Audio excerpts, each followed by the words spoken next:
只需要一个家庭绞肉机，咱们就可以做出 Q 弹爽滑的福鼎肉片瘦肉丸汤。汤底简单鲜美，小朋友很喜欢吃，而且做法又简单。哈喽，姐妹们好呀！我朋友家的小孩想吃那个温州瘦肉丸汤嘛，还有福鼎肉片那种类型的，我就说我用我自己在家里做，然后今天做一点，然后他一份我一份，晚上就当做小朋友的晚餐，刚刚好。准备200克的瘦肉，我是用的是后腿肉，瘦的里脊肉也可以，咱们放冰箱给它冻到冰渣的程度。我还加了一点姜末。咱们依旧拿出家里面的绞肉机，没错，绞肉机，在我们家绞肉机不会让它闲着的。200克的猪肉加20克的肥肉。之前我都没有加过肥肉，这次加点肥肉，觉得可能会更香一点。还有姜末，不爱吃姜的姐妹可以加姜粉进去，肉里无姜不香啊。接着咱们来调味，咱们简单调个味道，食用盐4克，味精3克，白糖4克，再来1克的小苏打，再来75克的红薯淀粉，你用木薯淀粉也行，100克的冰块。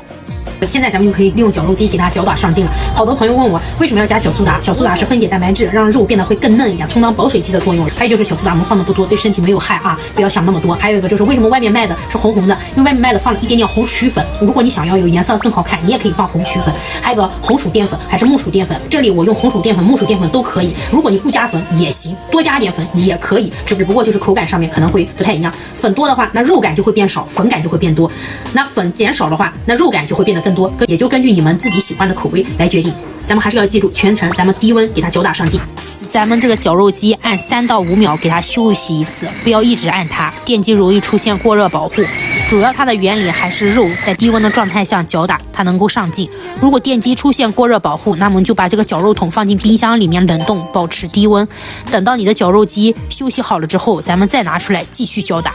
它有没有上劲，其实跟你加木薯淀粉还是红薯淀粉关系不大，只不过能增加粉状的感觉。主要它 Q 弹的程度还是在于肉的蛋白质发生了结构变化，所以才会变得 Q 弹。今天就200克的肉，所以打得比较快，我只休息了一次，整个肉馅抱团的程度，你用手捏非常有弹性。如果你观察不好的话，你就搓一个肉丸煮一下看一下，如果没有上劲，继续放进冷冻室给它降温，然后再打。成功的关键就在于温度一定要给它保持低温。